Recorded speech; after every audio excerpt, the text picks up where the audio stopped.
ठीक है ma'am, continue आवाज कीजिए क्लियर है मैम। सर? जी मैम, लाइव है अब आप। ठीक है सर, आवाज क्लियर है? Yes ma'am. जी। हेलो बच्चे, कौन कौन लाइव है जरा मैसेज करिए। मेरी आवाज क्लियर है आप तक? नहीं बताइए पहले।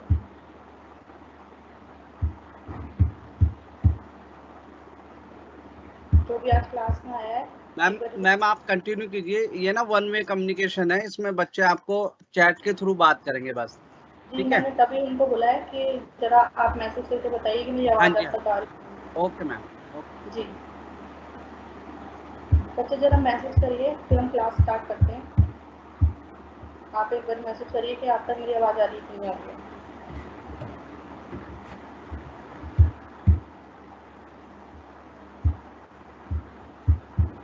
ठीक है, कोई भी मैसेज अभी तक नहीं आया है, लेकिन आवाज क्लियर है। ठीक है, तो हम क्लास स्टार्ट करते हैं आज की। आज की क्लास हमारी जयशंकर प्रसाद की गुंडा कहानी पर है। जयशंकर प्रसाद छायावादी रचनाकार हैं, और छायावाद क्या है ये बताने की तो मुझे शायद जरूरत नहीं है, वो आपने पहली क्लास में पढ़ ही लिया होगा। अब हम गुंडा कहानी पढ़ेंगे, जो जयशंकर प्रसाद की इंद्रजाल कहानी संग्रह में संकलित है। ये कहानी गुंडा सर्वश्रेष्ठ कहानियों में से एक है, और ये काशी के परिवेश वाराणसी पर आधारित कहानी है। इसमें नरहर सिंह एक नामक पात्र है। इसी के आधार पर यह कहानी पूरी बताई गई है। बच्चे, आवाज़ आ रही है मेरी? जरा आप मैसेज करिए मेरी आवाज़ अब तक आ रही कि नहीं आ रही। कुछ हाय वगैरह करिए ताकि मुझे पता रहे कि अब तक क्लास आवाज़ मेरी आ रही है, क्लास ठीक चल रही है।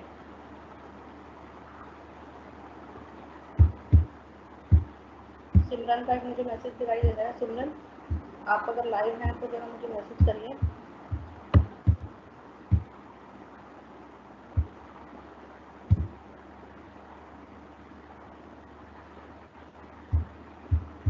ठीक है, कोई बात नहीं।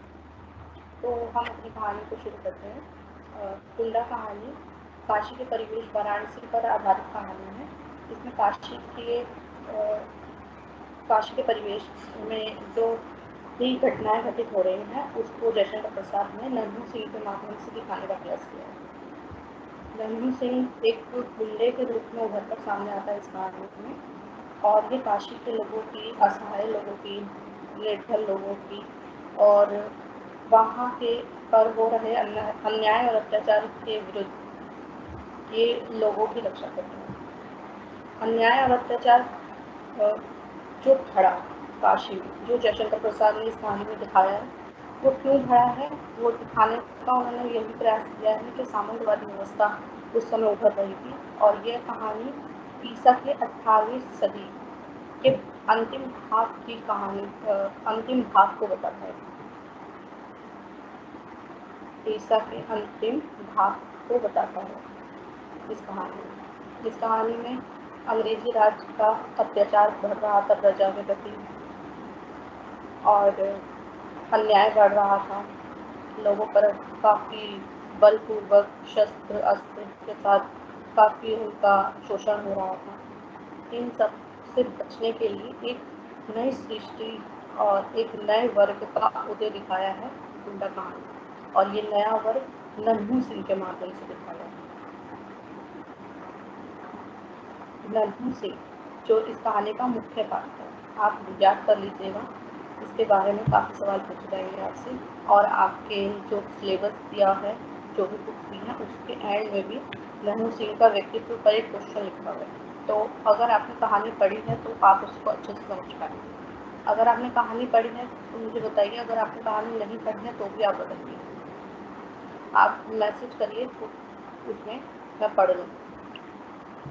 अब नन्हू सिंह, अब हम कहानी को अगर थोड़ा सा विस्तार में जानें तो नन्हू सिंह जो है वो एक जमींदार निरंजन बाबू का पुत्र है। निरंजन बाबू का पुत्र एक जमींदार है, लेकिन उसने अपने पिता की जमींदारी को ना संभाल कर हुए समाज की भलाई के लिए गली गली घूमकर अन्याय और अत्याचार के विरुद्ध अपने आप को एक गुंडे के रूप में, सकारात्मक रूप में पेश किया है। यहाँ पे गुंडा नकारात्मक रूप में पेश नहीं हो रहा है, सकारात्मक रूप में पेश हो रहा है। नहीं पढ़ी है कहानी तो आप पढ़ लीजिएगा, क्योंकि बिना कहानी पढ़े आपका आपका क्वेश्चन आंसर आपको ना समझ जाएंगे, ना ही आप मुझे जवाब दे पाएंगे। हालांकि मेरे को जितना होगा मैं करा दूंगी अभी क्वेश्चन आंसर, लेकिन 1 घंटे की क्लास में मुश्किल ही है कि मैं इतना विस्तार में बता पाऊँ। कोई बात नहीं, आप पढ़ लीजिएगा और भी क्या कर लीजिएगा।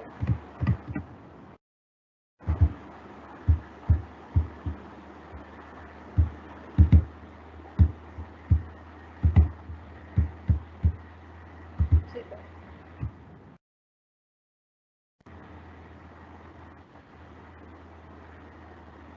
हाँ जी, ये हिंदी बी की क्लास है, बी.कॉम की।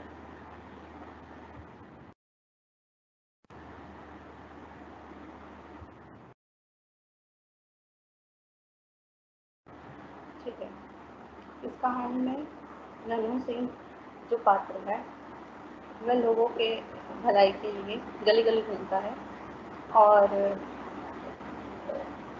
राजमाता पन्ना इस कहानी में एक पात्र के रूप में दिखाई देंगी आपको। उसके प्रति उनका आकर्षण है, लेकिन पन्ना जो है उसकी जबरन विवाह कराया जाता है, बलपूर्वक विवाह हुआ है बलवंत सिंह के साथ। बलवंत सिंह राजघराने का है, और उसी के द्वारा ही पूरी काशी में अत्याचार और अन्याय घट रहा है, और इसी का विरोध करने के लिए नन्हू सिंह सामने आता है। वह गली गली घूमता है और लोगों की रक्षा करता है। अब इस कहानी की अगर हम शुरुआत देखें तो आपको कहानी पढ़ेंगे तो उसके पहले वाले पैराग्राफ में आपको व्यक्तित्व उसका दिखाई देगा। दूसरे वाले कहानी में नन्हू सिंह गुंडा क्यों बना यह दिखाई देगा। नन्हू सिंह गुंडा बनने के पीछे उसके कारण मैंने अभी बताया ही, अत्याचार और न्याय घट रहा था काशी में, और इसी सबको बचाने के लिए निर्बल और असहाय निर्धन लोगों की रक्षा के लिए वह बचे। उसके बाद कहानी आगे बढ़ती है, तो कहानी में बोधा सिंह नामक पात्र आएगा, जिसमें नन्हू सिंह और बोधा सिंह की दुश्मनी दिखाई गई है, जिसमें आपको एक सवाल दिखाई देगा कि नन्हू सिंह और बोधा सिंह की आपसी क्या दुश्मनी थी। ठीक है, वो आपसी दुश्मनी जुए के कारण हुई थी।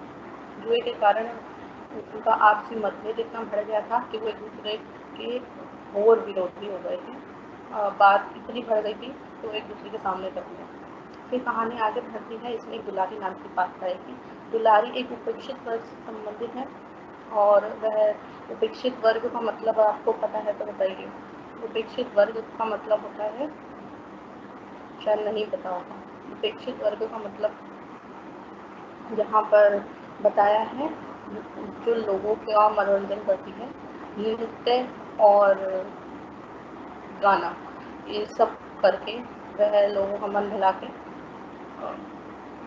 अपना दिन और कार्य आरंभ करते हैं। तो यहाँ इसको उपेक्षित वर्ग कहते हैं। ठीक है, तो यहाँ पर दुलारी के माध्यम से नन्हू सिंह को दिखाया जाए, नन्हू सिंह को राजमाता पन्ना के बारे में पता चलता है, और राजमाता पन्ना को नन्हू सिंह के बारे में भी दुलारी के माध्यम से पता चलता है। जब दुलारी नन्हू सिंह को राजमाता पन्ना के बारे में बताती है कि वह बलपूर्वक पत्नी बनाई गई है बलवंत सिंह की, तो नन्हू सिंह को उसके बारे में काफ़ी बुरा लगता है, और वो यही अन्याय को रोकने के लिए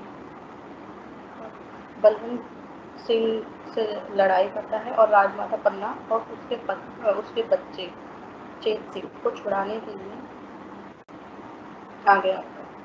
अब इस कहानी में अगर और आगे बढ़ते हम तो एक गैना नाम की एक पात्र आपको पढ़ने में आएगी। जो गैना नाम की पात्र है वो राजमाता पन्ना की मुँह लगी दासी है, और वो तभी से उनके साथ में जब से उनका विवाह बलवंत सिंह के साथ बलपूर्वक हुआ है। वो उनका काफ़ी ख्याल रखती है, पन्ना का गैना काफ़ी ख्याल रखती है, और पूरे राजघराने की खबरें उन्हें देती है। और अब कहानी का जो अंतिम रूप सामने आता है वो ये आता है कि जब दुलारी को राजमाता पन्ना और चैत सिंह की स्थिति के बारे में पता चलता है कि वो काफ़ी एक कैदी की तरह राजघराने में रह रहे हैं और वो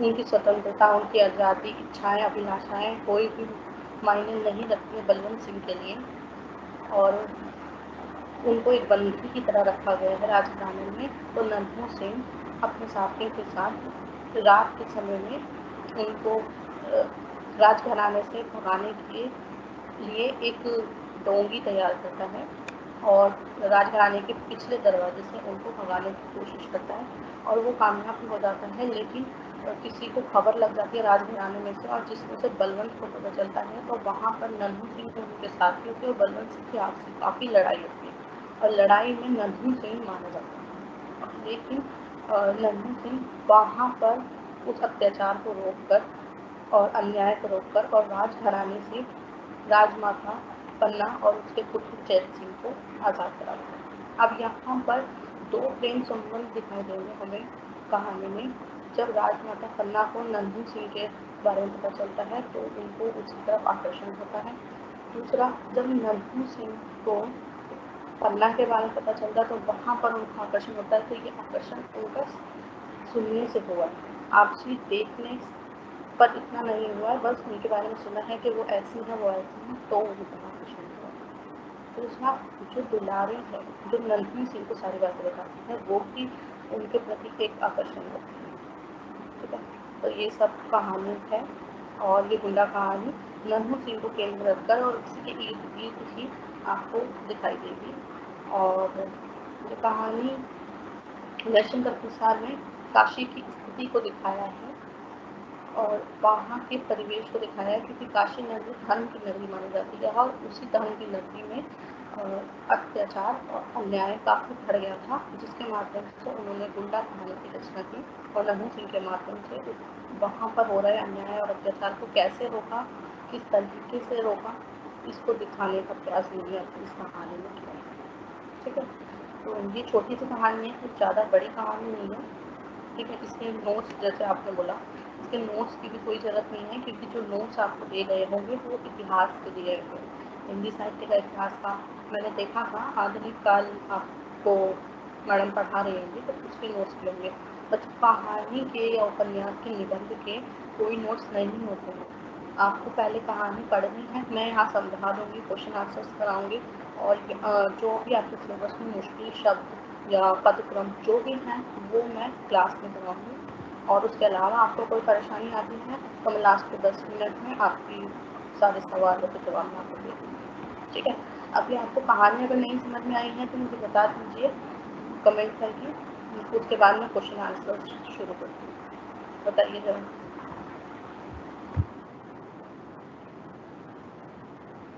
आप पढ़ लीजिएगा। अब आ रही है आवाज़ आपको?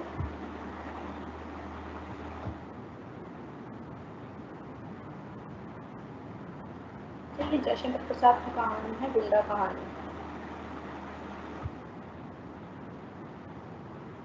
बताइए कमेंट करके अगर आपको कहानी में कोई परेशानी है या जो मैंने बताया है कुछ बात में कोई परेशानी आई है तो मैं दोबारा से रिपीट कर देती हूँ, वरना फिर मैं आगे अभ्यास के प्रश्न जो है मैं उनको करा देती हूँ, जो आपके लिए एग्ज़ाम की में काफ़ी इम्पोर्टेंट रहेंगी। आपको जवाब देने पड़ेंगे उनकी, और मैं अभी सारी चीज़ें बता देती हूँ। बताइए।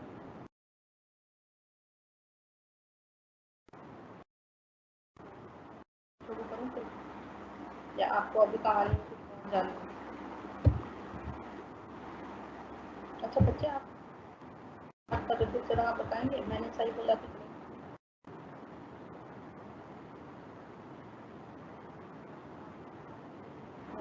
नोट्स दिए गए हैं, वो इतिहास है उसके ही नोट्स मिलते हैं। कहानी उपन्यासों के नोट्स मुश्किल ही है कि मिलेंगे, क्योंकि कहानी पढ़ी जाती है, उपन्यास भी पढ़े जाते हैं और उसको समझा जाता है और उसके बाद क्वेश्चन आंसर के जवाब दिए जाते हैं। तो ये कहानी है जो मैंने अभी आपको एक सारांश के तौर पर समझाई है।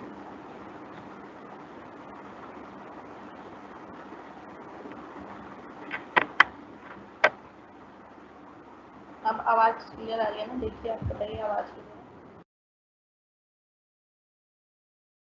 क्वेश्चन आंसर शुरू करते हैं। जी।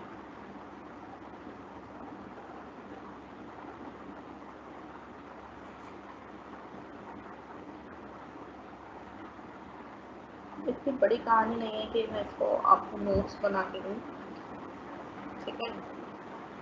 छोटी सी कहानी है, उसको बस समझना है। काशी के परिवेश पर आधारित है, वाराणसी के परिवेश पर, और बस वहाँ के अन्याय और अत्याचार जो मैंने आपको भी सारा समझाया उसी पर ही है। अब इसका आपकी जो पाठ्यक्रम में लगे हुआ है उसमें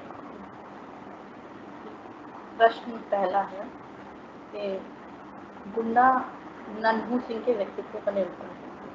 तो अब यहाँ पर व्यक्तित्व बताने के लिए आपको कहानी करनी पड़ेगी। व्यक्तित्व में उसका लिबास कैसा है, वो दिखता कैसा है, ये सब बताया गया। जैसे मैंने बताया कि कहानी की शुरुआत के पहले पैराग्राफ में आपको 7-8 लाइनें हैं, वहाँ पर गुंडा का यानी नन्हू सिंह का पूरा व्यक्तित्व दिखाई देता है। जैसे मैं कुछ लाइनें बता देती हूँ। जैसे वो 50 के ऊपर का है व्यक्ति, और उसके कंधे पर गंडासा, उसकी लाल रेशमी धोती, और उसका बदन चमकीले सांप जैसा काला, और उसका चलने पर उसके चटक चटक आवाज आती है। तो ये सब उसके व्यक्तित्व में बताया जाएगा, ठीक है। दूसरा है, क्या आप सहमत हैं कि नन्हू सिंह एक गुंडा था? हाँ, देखो यहाँ पर जो सवाल है क्या आप सहमत हैं, तो वहाँ पर आप बोलेंगे कि हाँ हम लोग सहमत हैं कि नन्हू सिंह एक गुंडा था, लेकिन वह एक सकारात्मक रूप में गुंडा था, नकारात्मक रूप में नहीं था वो गुंडा, ठीक है। आप उसका नकारात्मक रूप नहीं बताएंगे क्योंकि उसका नकारात्मक रूप था भी नहीं। उसने लोगों की भलाई के लिए काशी में गुंडे के नाम से प्रसिद्ध था। एक नए वर्ग जो उन्होंने उभारा था वो लोगों की भलाई के लिए था। तो यहाँ पर सकारात्मक रूप से आप बताएंगे कि हाँ नन्हू सिंह जो है वो गुंडा था, लेकिन एक सकारात्मक रूप में था। उसने लोगों का अत्याचार अन्याय के विरुद्ध खड़ा होकर उनकी रक्षा के लिए वह काशी में गुंडा बना और लोगों के भले के लिए बना था। उसने कोई अन्याय नहीं किया था गुंडा बन के, किसी को मारा नहीं था, अन्याय के विरुद्ध आवाज़ उठाई थी। जो बलवंत सिंह था, और अगर उसके साथ भी उसका लड़ाई हुई थी और अंत में नन्हू सिंह की मृत्यु हुई थी, बलवंत सिंह को फिर भी कुछ नहीं हुआ था। तो वहाँ पर नन्हू सिंह की यहाँ पे विशेषताएं बताई, उसकी अच्छाइयाँ बताई, ठीक है। तीसरा क्वेश्चन आता है, काशी नगरी में अराजकता क्यों फैली और उसे रोकने के लिए कौन सा संप्रदाय आ गया है? काशी नगरी में अराजकता ये जो है वो सामंतवादी व्यवस्था के कारण फैली थी। अंग्रेजी राज अपने सुख के लिए लोगों पर अत्याचार कर रहे थे, और उसे रोकने के लिए कौन सा संप्रदाय आया था? ये ही गुंडा जो नन्हू सिंह है, इसी को भी एक नए वर्ग के रूप में, यही नए एक वर्ग के रूप में उभरा, यही संप्रदाय था जो काशी में उभर कर सामने आया था, एक नए वर्ग के, ठीक है। अब चौथा क्वेश्चन यहाँ पे आता है, नन्हू सिंह ने बोधा सिंह के बेटे की बारात को क्यों रोक दिया? ठीक है। अब मैंने आपको बताया था कि यहाँ पर एक संवाद आएगा बोधा सिंह का और नन्हू सिंह का।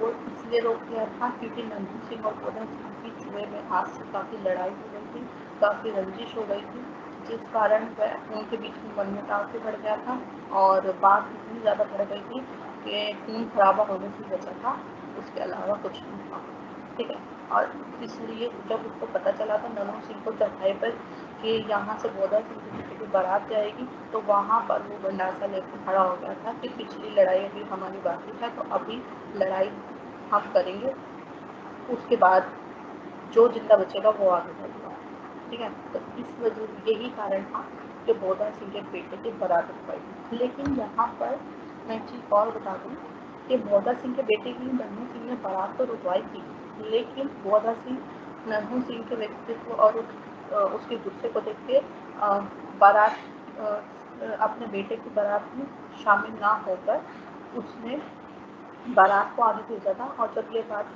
नन्हू सिंह को पता चली थी, तो नन्हू सिंह ने उसके बेटे को अपना बेटा समझकर उसकी उस बारात को आगे लेके गया था और सारा शादी कर चुका था।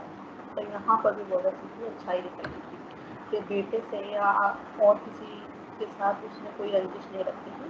अगर गोदा सिंह नहीं दिखाई दिया तो उसने एक पिता वाले जिम्मेदारी निभाई थी उसके बेटे की, ठीक है। दुलारी कौन थी?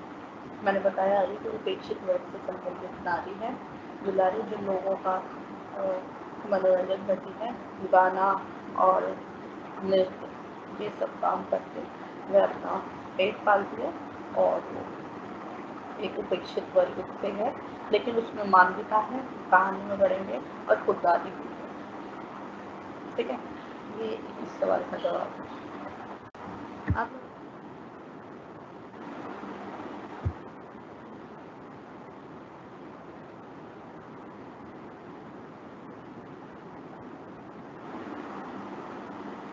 राजमाता पन्ना काशी में क्यों रहने लगी थी?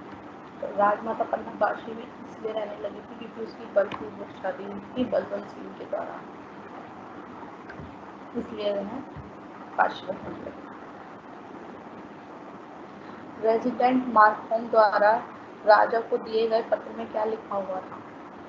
राजा को दिए गए पत्र में काशी की स्थिति के बारे में लिखा गया था कि काशी की स्थिति दिन ब दिन बिगड़ती जा रही है, वहाँ पर सामंत व्यवस्था बढ़ती चली जा रही है, अंग्रेजी राज इतना बढ़ गया है कि लोगों को घर से बाहर निकलना तक मुश्किल हो गया। यहाँ पर भी वही क्वेश्चन आता है।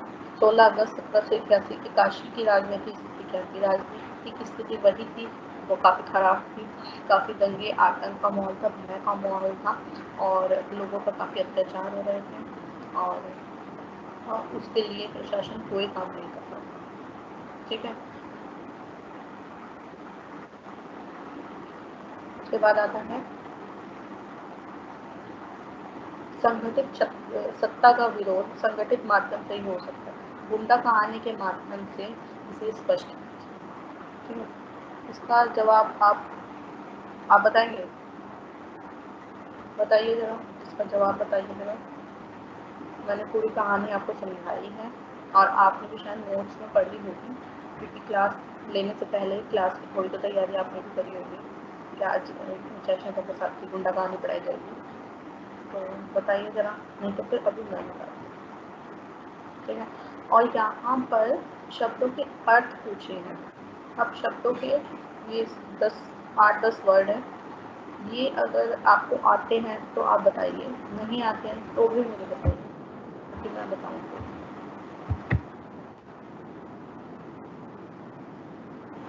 और क्वेश्चन नंबर 30 है, तो आप पदक्रम ठीक कर पाएंगे। अगर आपने कहानी नहीं पढ़ी तो आप कर,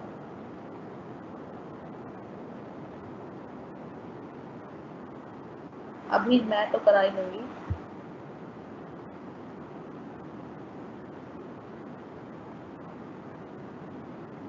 आप इतने कमेंट करिए।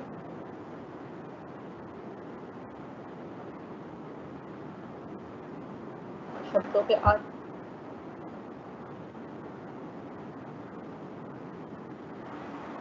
ठीक है,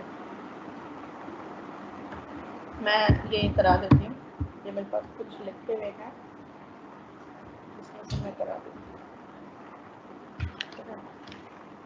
पहला आता है पदक्रम सही वाला, बता रही हूँ मैं, आप नोट डाउन कर लीजिए। गलत वाला तो आपके पास होगा ही सिलेबस में, गलत वाला तो पूछा ही है, पीडीएफ है जो आपके पास आपको मिली होगी, जो बुक्स आपको मिली होगी हिंदी की, उसमें गलत वाले तो है ही, लेकिन मैं सही वाले बता रही हूँ, ठीक है। इसमें पहला आप लिख लीजिए, पहला आएगा राजमहल में उसका गाना बजाना हुआ ही करता, ठीक है। दूसरा, पहले पहर की शहनाई बजने लगी। तीसरा, आजकल नगर की बड़ी बुरी दशा है सरकार, ठीक है। चौथा, अभी बात पूरी ना हो सकी थी कि कोबरा मौलवी वहां पहुंचा।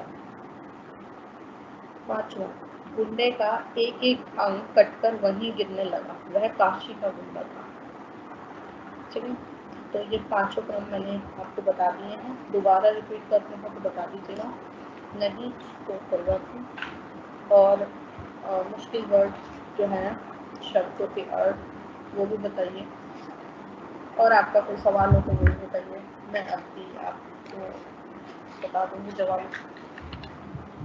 जी बताइए आपको।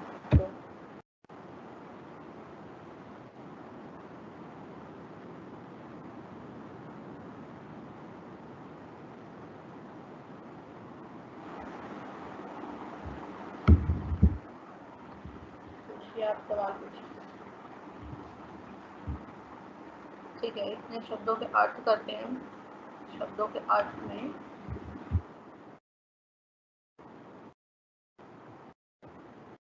अर्थ जाएगा शंका युक्त, जो शंकाओं से भरा हो उसको संशय कहते हैं। ठीक है, आहट।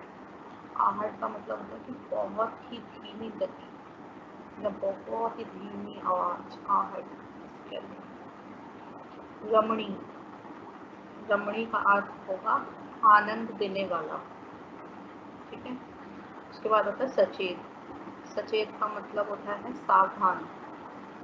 उसके बाद आता है शब्द बाना। बाना का मतलब होता है रीति या चाल। उसके बाद आ जाता है अन्य मनस्क। इसका मतलब हो जाता है जिसका ध्यान कहीं और हो, मन और ध्यान कहीं और हो, उसको कहते हैं अन्य मनस्क। हैकड़ी मतलब अकड़। मलिन मतलब गंदा। मंत्रणा, इसका मतलब होता है हम अगर किसी बात में विचार विमर्श कर रहे हैं तो उसमें जो मत निकल के आता है, जो हम आपस में ऐसे विचार विमर्श कर रहे हैं तो उसके बाद जो एक बात निकल के आएगी कि हाँ ये पूरी एक बात, उसको कहते हैं मंत्रणा। गैरिक। गैरिक का मतलब होता है सोना, गेरू के राउंड जैसा, उसको कहते हैं गैरिक। अनुसंधान। अनुसंधान का मतलब होता है कुछ नया खोजना। अनुसंधान में मतलब एक नई चीज, किसी चीज को खोजना, उसको कहते हैं। अलभ्य। अलभ्य होता है जिसे प्राप्त ना किया जा सके। ठीक है, जो प्राप्त करने में काफी मुश्किल हो। अच्छा, अलभ्य जो है शब्द वो आपकी कहानी में भी आया है और आपकी जो ऐसे नोट्स है उसमें भी आया है। अलभ्य अभिलाषा यहाँ पर बताई गई।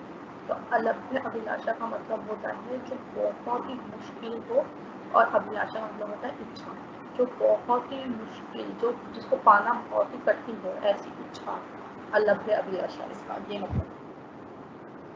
और वैधव्य, आपकी कहानी में एक शब्द आएगा, ये मुश्किल शब्दों में नहीं है लेकिन कहानी में आएगा, वैधव्य।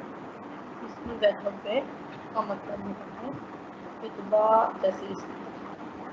ठीक है, जैसी स्थिति का मतलब मेरा ये है कि एक वैधव्य उस स्थिति को कहते हैं जिसमें स्थिति अकेला हो जाती है। जैसे पत्नी की मृत्यु के बाद जब वो अकेली हो जाती है तो उसको एक नाम दे दिया जाता है उसका, लेकिन यहाँ पर ये राजमाता पन्ना के लिए इस्तेमाल किया गया है शब्द वैधव्य, लेकिन वहाँ पर उसका पति है लेकिन वो ना के बराबर है, तो उसके लिए वहाँ पर वैधव्य जैसी स्थिति यानी विधवा जैसी स्थिति से उसको गुजरना पड़ता है। तो यहाँ पर वैधव्य का मतलब आएगा विधवा जैसी स्थिति।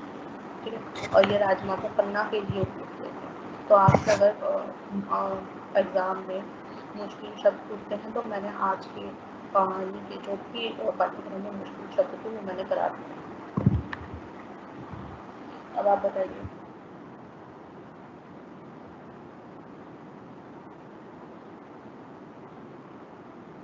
मैंने क्वेश्चन छोड़ा था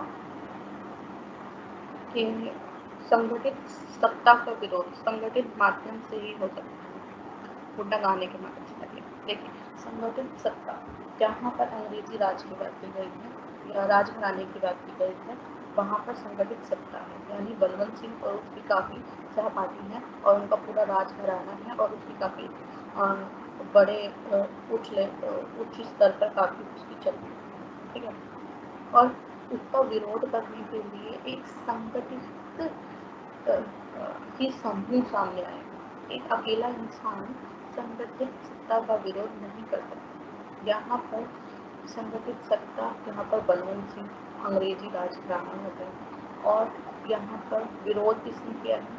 गुंडा ने नन्हू सिंह ने अपने 2-4-5 साथियों के साथ, ठीक है। लेकिन इसके लिए यहाँ पर दिखाया गया है कि इसका विरोध करने के लिए भी उतनी ही बलशाली सत्ता होनी चाहिए, तभी आप संगठित सत्ता का विरोध कर पाएंगे। एक आम आदमी या कोई 1 या 2 इंसान उच्च स्तर की सत्ता का विरोध नहीं कर सकता, यानी संगठित सत्ता। वहाँ पर एक गंदी विधायी सत्ता है और उसका विरोध करने के लिए आपको उसी स्तर की सत्ता की जरूरत है, उसी तरह से एक संगठन की जरूरत है। आप बिना संगठन के उनका विरोध नहीं कर सकते, ठीक है। तो यहाँ पर इसका जवाब मैंने बता दिया, ठीक है। अब आप मुझे कमेंट करके बताइए क्या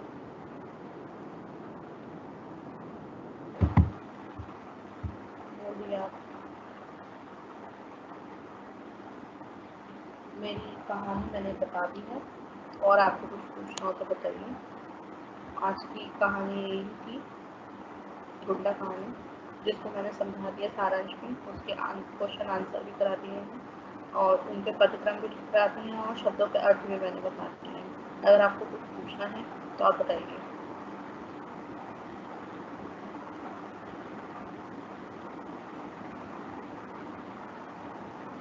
बताइए बताइए।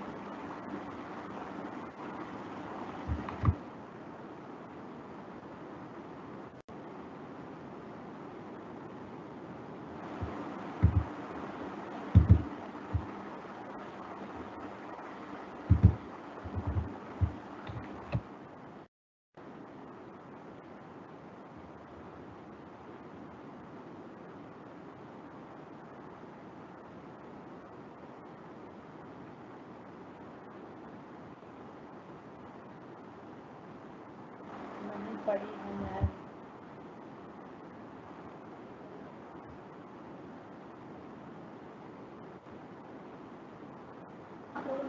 कहानी नहीं पढ़ी समझ में आता है, लेकिन आपको जो आपके सिलेबस के साथ बुक्स भी होंगी वो भी नहीं पढ़ी हिंदी की। जैसे आप क्लास 10 करने आ रहे हैं तो मैं यहाँ पर समझा रही हूँ, तो वहाँ पर आपने उसको थोड़ा बहुत पढ़ा ही होगा या आप बिल्कुल ही नहीं पढ़ के आए।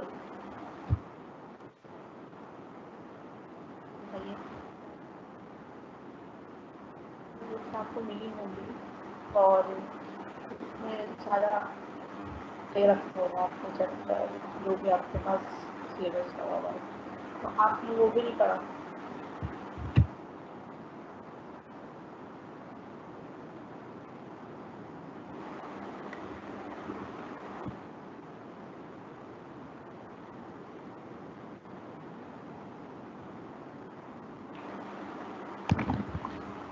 वैसे आपके जो कोर्स में मैं देख रही हूँ और कहानी लगी हुई है गुना, उसका काफ़ी नोट्स दे रखे हैं, तो नोट्स को पढ़े होंगे आपने। यहाँ पे मुख्य बिंदुओं में भी कहानी को विस्तार रूप में समझाया गया है, मुख्य बिंदु भी नहीं पढ़े आपने। और यहाँ पर कुछ क्वेश्चन के आंसर भी दिए रखे हैं और कुछ आपके ऊपर छोड़े थे कि आप कहानी के की सहायता से पढ़ने के बाद उसको उनके जवाब देंगे, जो मैंने अभी आपको बता दिया, ठीक है। और मैंने कहानी समझा दी है। अगर आप नहीं समझ में आई है तो बता दीजिए, और क्या नहीं समझ में आया ये भी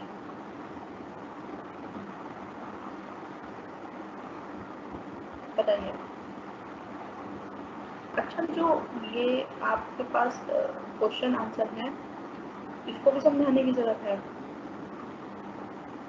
जो बताइए मुझे। अगर आप ये खुद कर लेंगे तो ठीक है, क्योंकि इन्होंने आंसर्स दे रखे हैं क्वेश्चन के साथ, ठीक है। अगर वो समझाने की ज़रूरत है तो मैं अभी समझा देती हूँ, अगर वो समझाने की ज़रूरत नहीं है तो फिर मैं उसको छोड़ देती हूँ आपके लिए और मैं नेक्स्ट क्लास में फिर आपको क्वेश्चन पुट कर लूँगी। बताइए। नेक्स्ट क्लास में मैं इसी का ही टेस्ट ले लेती हूँ जो मैंने आज कहानी की है। पहले 5-10 मिनट आज की जो क्लास है, नेक्स्ट क्लास में पहले इसके ऊपर मैं कुछ क्वेश्चंस पूछ लूँगी, ताकि मुझे पता लग जाए कि आपने कहानी पढ़ी है और आपकी कुछ तैयारी है कि नहीं। और नेक्स्ट क्लास फिर 10 मिनट के बाद अपनी दूसरा टॉपिक शुरू करेंगे।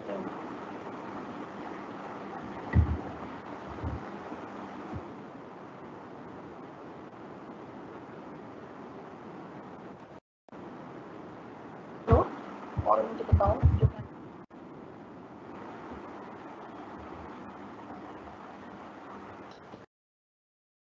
तो मैं मैसेज करना मैसेज कर देगा। मैं 5 मिनट छुट्टी हूँ, तुम्हारे मैसेज का वेट करूँ।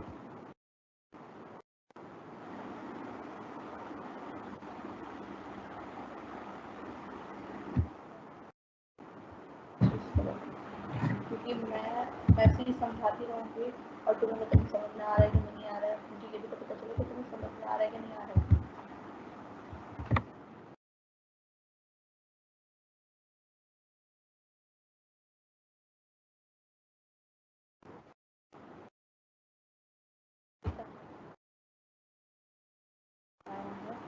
उसमें तुम्हें क्या नहीं समझ में आया, चलो मैसेज करो। तो सुनते ही हो तुम।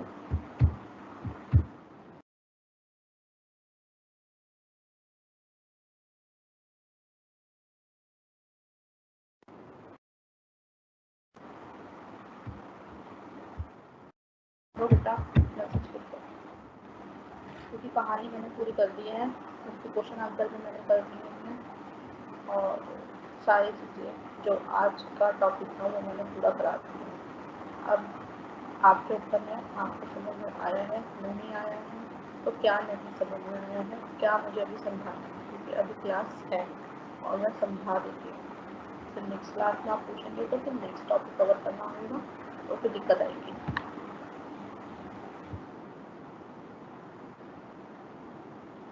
वॉइस नहीं आ रही, अब आ रही है? अब देखिए, अब माइक ऊपर कर लेना। अब आवाज आ रही है? ये अब आवाज आ रही है? अब मैंने माइक ऊपर कर दिया। अब बताइए। वैसे मैंने वॉइस वगैरह सब चेक कराई है टीम के साथ। आप लोग कैसे बोल रहे हैं? उनको तो आ रही है।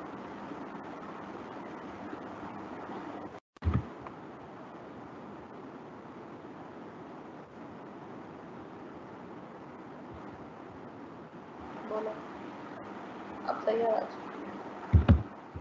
तो मैं क्या पूछ रही हूँ वो सब जवाब आपको आ रहा है? अब आ रही है आवाज? ओके,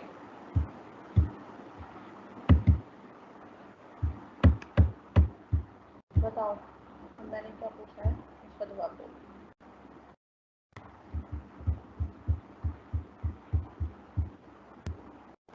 नेक्स्ट क्लास में टेस्ट ले लोगे तुम्हारा? आज जो मैंने पढ़ा है दोगे? और अभी करोगे टेस्ट? ठीक है, समझ में नहीं आया तो बताना।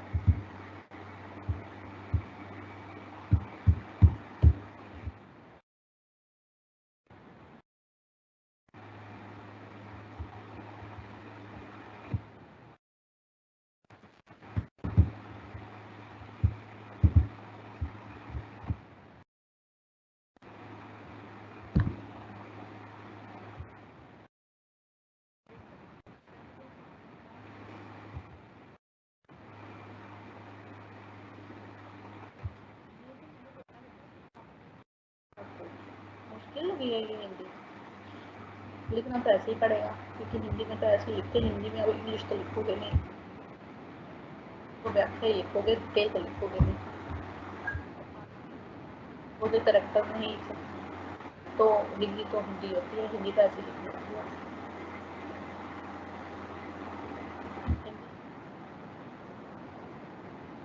बहुत कॉम्प्लेक्स है।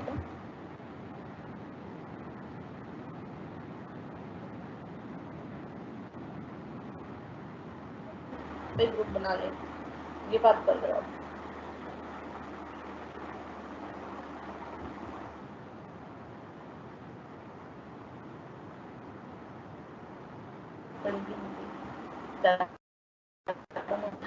आप कोर्स में आपको देखो ना लगी हुई है और पढ़ाने के लिए अगर दिया है तो कॉम्प्लेक्स तो नहीं होगा ना। बीकॉम के बच्चे हो 4th सेमेस्टर के यानी सेकेंड ईयर की, तो मुश्किल कहाँ से लगेगा आपको बताओ। चलो ठीक है, मेरे पास अब बात आई है कि आप टेस्ट ले लेना, तो मैं नेक्स्ट क्लास में शुरू के 10 मिनट में, ठीक है, लाइव आने के बाद, तो सब टाइम से लाइव आना, लाइव आने के बाद मैं 10 मिनट आज की जो मैंने कहानी पढ़ाई है उससे संबंधित मैं सवाल करूँगी, ठीक है, आप जवाब देना।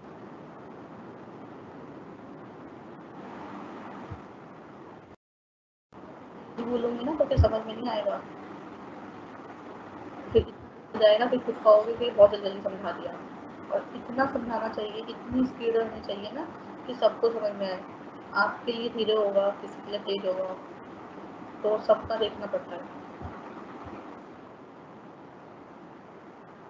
रिप्लाई तो धीरे धीरे आ रही है, एनर्जी कहाँ से आएगी, सही जा रही है तुम्हारे पास।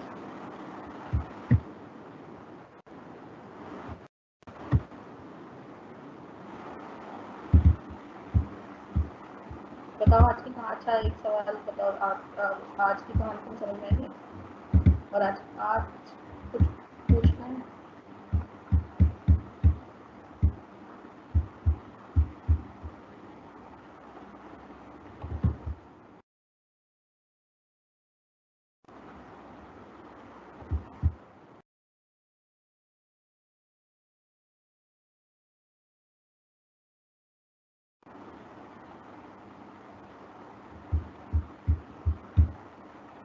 बोलो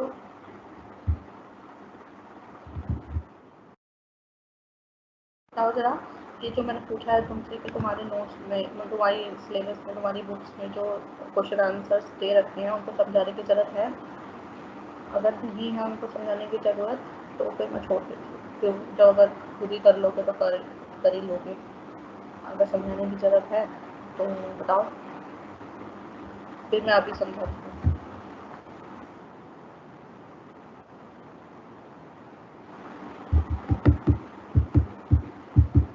अब मैं तुम्हारे ही कमेंट का वेट कर रही हूँ, जब तुम बोलोगे तो मैं कुछ बोलूँगी, क्योंकि मैंने अपनी पूरी बात बोल दी है। बताओ।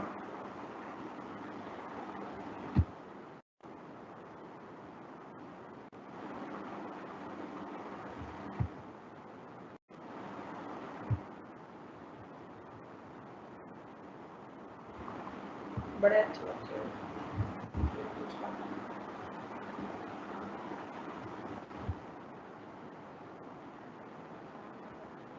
मैं ये मान के चल रही हूँ, और क्वेश्चन आंसर भी समझ में आ रहा है, और जो मैंने शब्दों के अर्थ बताया वो भी समझ में आ रहा है।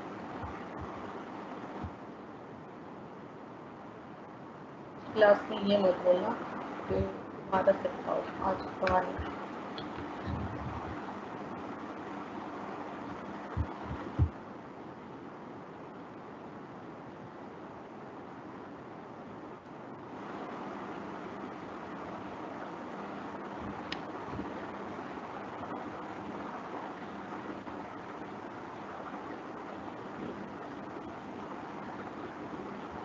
बोलो।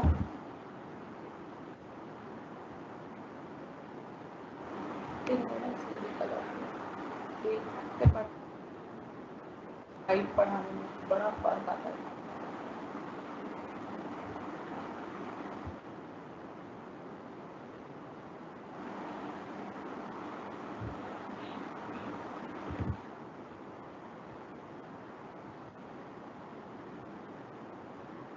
क्या करना है?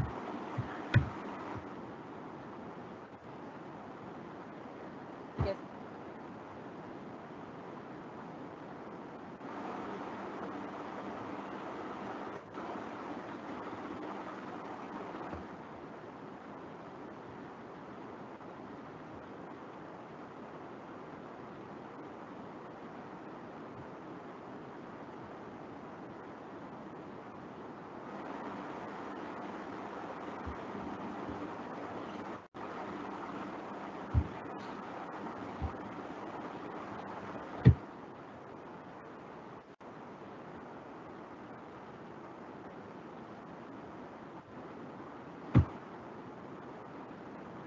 तुम्हारे को कुछ समझना है तो बताओ, मैं अभी समझा देती हूँ। अभी है हमारे पास टाइम 15 मिनट का। अगर नहीं है, नहीं समझना, तो जो भी सवाल है वो पूछो।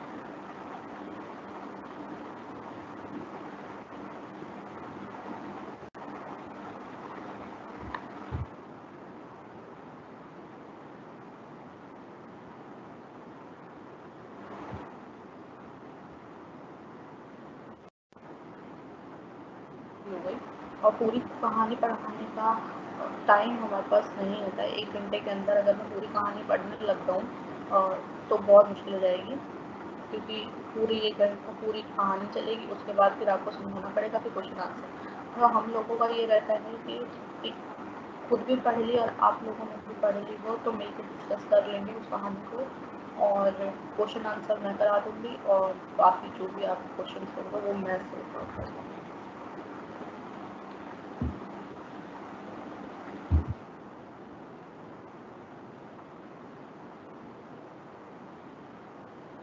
कहानी अगर मैं यहाँ पर बैठ के पढ़ाऊँ तो आप फिर क्वेश्चन आंसर्स नहीं कर पाएंगे, और क्वेश्चन आंसर नहीं कर पाएंगे तो फिर आप पेपर में मुझे ही बोलेंगे कि मैडम ने क्वेश्चन आंसर नहीं कराया।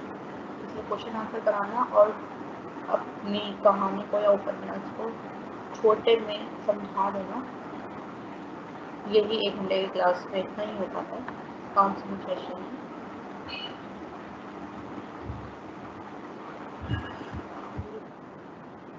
मुश्किल हो जाता है। काफ़ी पढ़िए ना, तो फिर डिस्कस कर सकते हैं। जैसे मैंने सारा समझा दिया कहानी का या उपन्यास का, निबंध का, नाटक का, इसी का, और उसके हमने अभ्यास के प्रश्न कर लिए और आपने डिस्कस कर लिया जो भी आपकी प्रॉब्लम है।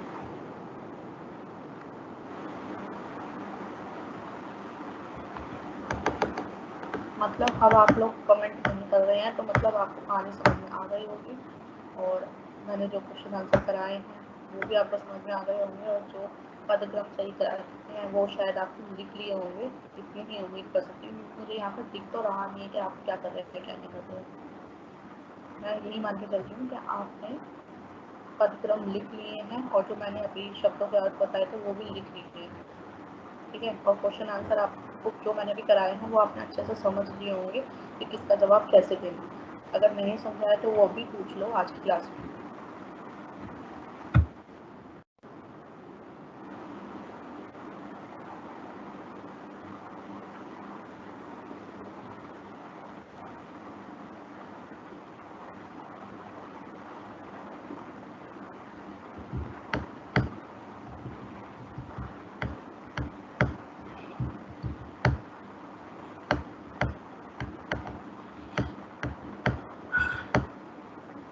और तुमने अभी तक प्रीवियस क्लास ली थी उसका पढ़ लिया, सारा पढ़ लिया। जो मैडम ने पिछली क्लास में हमें इतिहास कराया होगा हिंदी साहित्य का, वो पढ़ लिया तुम लोगों ने। जो नोट्स उनने बोले कि मैडम हमें नोट्स चाहिए, वो पढ़ लिए, सारे नोट्स पढ़ लिए तुमने, आदि विज्ञान के सारे पढ़ लिए। बताओ।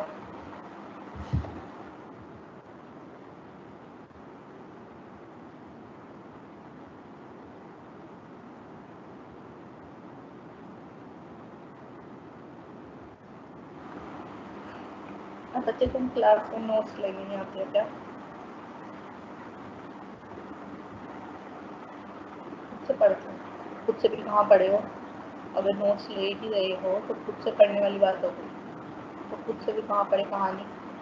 तुम्हें पता था आज कहानी पढ़ाई जाएगी, तुमने नहीं पढ़ी।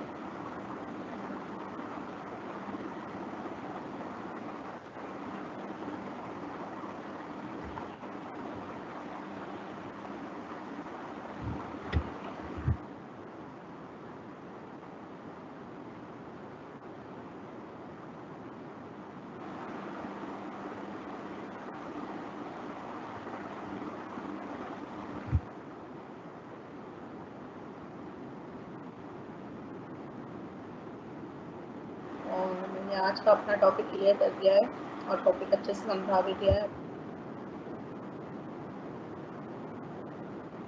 और उसका सारा मैंने अभ्यास का प्रश्न सब कराती हूँ, ठीक है। उसके बाद भी अगर कोई परेशानी लगती है तो मुझसे पूछ लेना, ठीक है। और कैसा ग्रुप बनाना है ये भी बता दीजिए, ताकि मैं फिर उस पर विचार कर पाऊँ। ऐसा कर सकते हैं कि हम लोग नहीं अपना ग्रुप बना सकते हैं हम लोग कि नहीं, ठीक है। तो जैसा भी हो आपके ऊपर है, सब कुछ निर्भर मुझे बता दीजिएगा।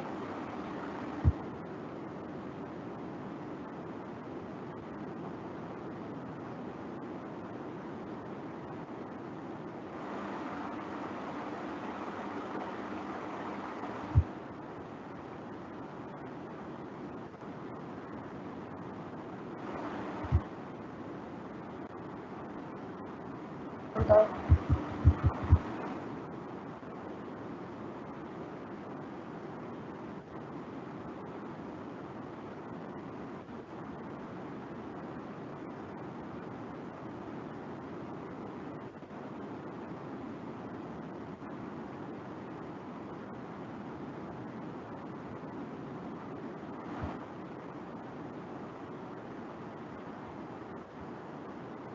कोई कमेंट नहीं कर रहे, तो कर ग्रुप बनाना है, ग्रुप कैसा बना।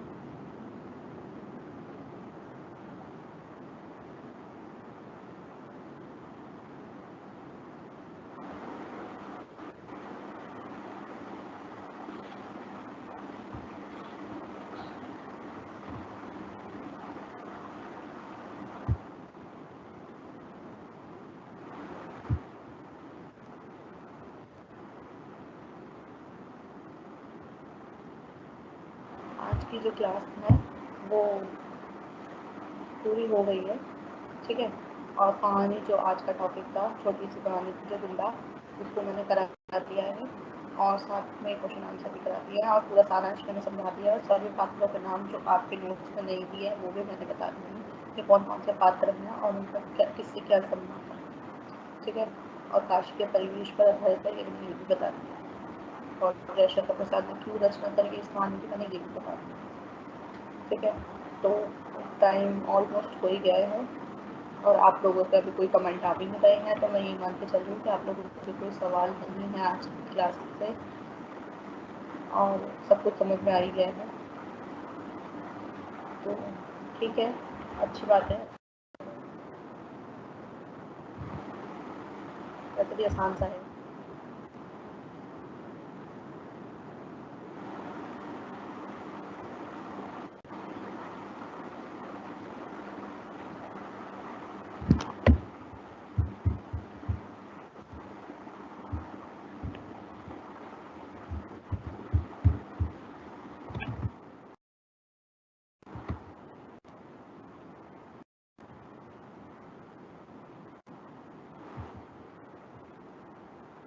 ठीक है, फिर आप लोगों को कोई कमेंट नहीं है, 10 मिनट से ऊपर हो गया, कोई कमेंट नहीं आ रहा,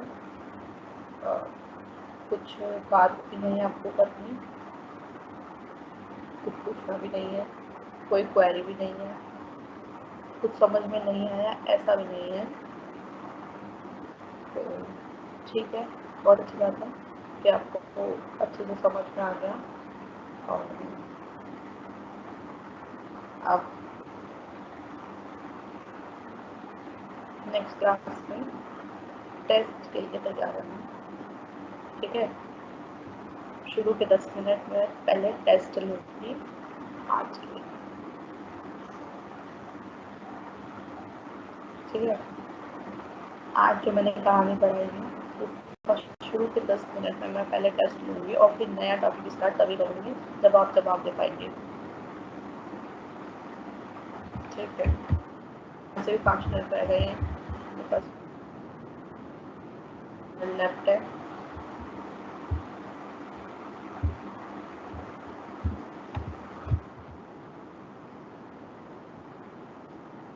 पढ़ लेना, ठीक है। माफ नहीं कर रही हूँ कि मैं नहीं लूँगी टेस्ट, मैं लूँगी,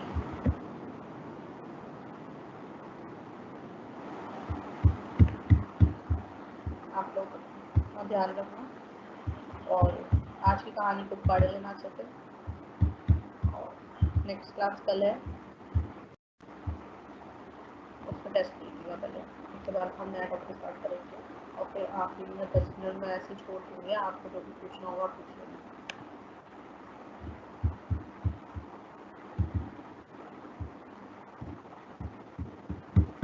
ठीक है बच्चे,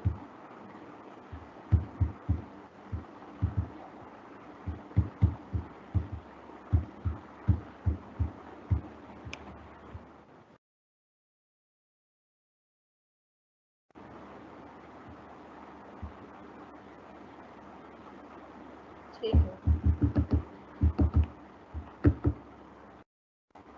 ध्यान रखिएगा अपना, तो आप अपना ध्यान रखिएगा और नेक्स्ट क्लास के लिए तैयार रहिएगा।